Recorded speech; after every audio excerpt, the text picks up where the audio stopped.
Hi, case kitchen and ക്രാഫ്റ്റ്സിൻ്റെ പുതിയൊരു വീഡിയോയിലേക്ക് എല്ലാവർക്കും സ്വാഗതം. ആവിയിൽ വേവിച്ചെടുത്തിട്ട് വളരെ എളുപ്പത്തിൽ ഉണ്ടാക്കാൻ പറ്റിയ ഒരു ലഡ്ഡു റെസിപ്പിയുടെ വീഡിയോയുമായിട്ടാണ് ഞാനിന്ന് വന്നിരിക്കുന്നത്.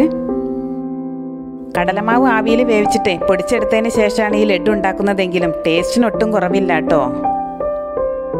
പെട്ടെന്ന് തന്നെ നമുക്ക് വീഡിയോയിലേക്ക് കടക്കാം.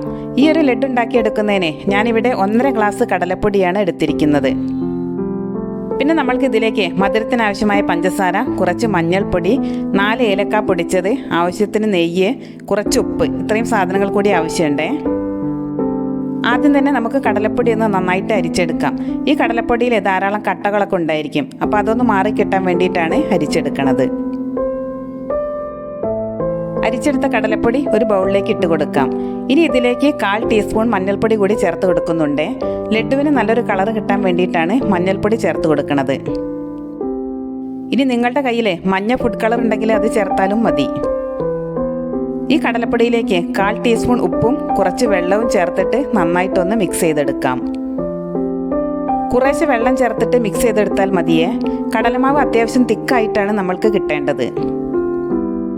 ഒരു വിസ്ക് വെച്ചിട്ട് തന്നെ ഇത് നന്നായിട്ടൊന്ന് മിക്സ് ചെയ്തെടുക്കാം. എണ്ണയിൽ പൊരിച്ച പലഹാരങ്ങളെ കഴിക്കാൻ പാടില്ലാത്ത, ഒരുപാട് ഇഷ്ടമില്ലാത്ത ആൾക്കാരും ഒക്കെ നമ്മുടെ കൂട്ടത്തിലുണ്ടല്ലോ.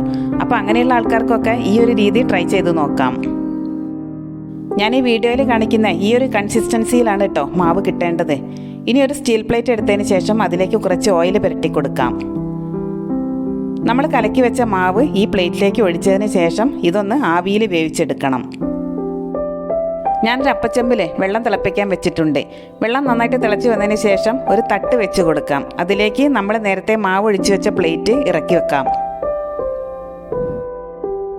ഇനി ഇതൊന്ന് മൂടി വെച്ചിട്ട് ഒരു 15 മിനിറ്റ് വേവിച്ചെടുക്കാം. 15 മിനിറ്റ് കഴിഞ്ഞിട്ടുണ്ട്. ഞാനിതൊന്ന് തുറന്ന് നോക്കുകയാണ്. നമ്മുടെ കടലമാവൊക്കെ നന്നായിട്ട് വെന്ത് കിട്ടിയിട്ടുണ്ട്. ഇനി ഇതൊന്ന് തണുത്ത് വരട്ടെ. ഒരു പാത്രത്തിലേക്ക് നെയ്യ് ഒഴിച്ച് ചൂടാവുന്ന സമയത്ത് ചെറുതായി നുറുക്കിയ അണ്ടിപ്പരിപ്പും മുന്തിരിയും കൂടി അതിലേക്ക് ഇട്ട് കൊടുക്കാം. ഇനി ഇതൊന്ന് വറുത്തെടുക്കാം. ലഡ്ഡുവിലേക്ക് ചേർക്കാൻ വേണ്ടിയിട്ടാണ് ഇങ്ങനെ അണ്ടിപ്പരിപ്പും മുന്തിരിയും വറുത്തെടുക്കുന്നത്. ഇനി നിങ്ങൾക്ക് കൂടുതൽ വേണമെന്നുണ്ടെങ്കിൽ കൂടുതൽ അളവിൽ എടുത്തോളൂ.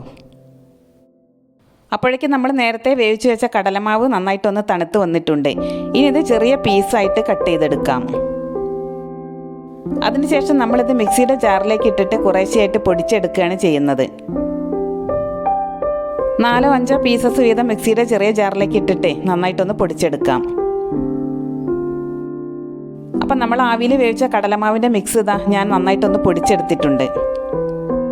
ഇനി ഒരു വലിയ നോൺ സ്റ്റിക്ക് പാന് സ്റ്റൗവിൽ വെച്ചതിന് ശേഷം 2 ടീസ്പൂൺ നെയ്യ് ഒഴിച്ച് കൊടുക്കാം. നെയ്യുടെ അളവൊക്കെ നിങ്ങളുടെ ഇഷ്ടത്തിനനുസരിച്ച് കൂട്ടിയും കുറച്ചൊക്കെ എടുക്കാം. ഞാനിപ്പോൾ ഇതിലേക്ക് 2 ടീസ്പൂൺ നെയ്യാണ് ചേർത്ത് കൊടുക്കുന്നത്. നെയ്യ് ചൂടായി വരുന്ന സമയത്ത് നമ്മൾ നേരത്തെ പൊടിച്ച് വെച്ച മിക്സ് ഇതിലേക്ക് ചേർത്ത് കൊടുക്കാം. ഈ കടലമാവ് മിക്സേ ആവിയിൽ വേവിച്ചെടുത്തതുകൊണ്ട് അതിൽ ധാരാളം ജലാംശം ഉണ്ടായിരിക്കും. അപ്പോൾ അതൊന്ന് മാറി കിട്ടാൻ വേണ്ടിയിട്ടാണ് ഇങ്ങനെ വറുത്തെടുക്കണത്. ഇപ്പോൾ ഇതിലെ ജലാംശമൊക്കെ നന്നായിട്ടൊന്ന് വറ്റി വന്നിട്ടുണ്ട്. ഇനി ഇത് വേറൊരു പാത്രത്തിലേക്ക് മാറ്റാം. ഇനി അതേ പാനിലേക്ക് തന്നെ 1.5 കപ്പ് പഞ്ചസാര ഇട്ട് കൊടുക്കാം. ലഡുവിന് അത്യാവശ്യം മധുരം വേണമല്ലോ, അതുകൊണ്ടാണ് 1.5 കപ്പ് പഞ്ചസാര ഇട്ട് കൊടുക്കുന്നത്. അതിലേക്ക് 1/4 കപ്പ് വെള്ളവും കൂടി ചേർത്തിട്ട് പാനിയാക്കി എടുക്കാം. പിന്നെ ലഡുവിന് നല്ലൊരു ഫ്ലേവർ കിട്ടാൻ വേണ്ടിയിട്ട് ഞാനിതിലേക്ക് 4 ഏലക്ക പൊടിച്ചതും കൂടെ ചേർത്ത് കൊടുക്കുന്നുണ്ട്. ഏലക്കയുടെ അളവൊക്കെ നിങ്ങൾ വേണമെങ്കിൽ കൂട്ടിയെടുത്തോളൂ. ഇനി ഇതൊന്ന് തിളച്ച് വരട്ടെ.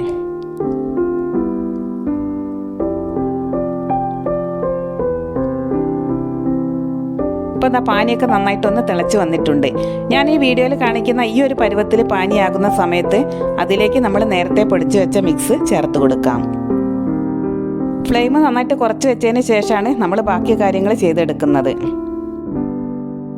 നിങ്ങൾക്ക് ഈ വീഡിയോ ഇഷ്ടപ്പെട്ടാലേ സബ്സ്ക്രൈബ് ചെയ്യാനും ഹൈപ്പ് ചെയ്യാനും ഒന്നും മറക്കരുതേ.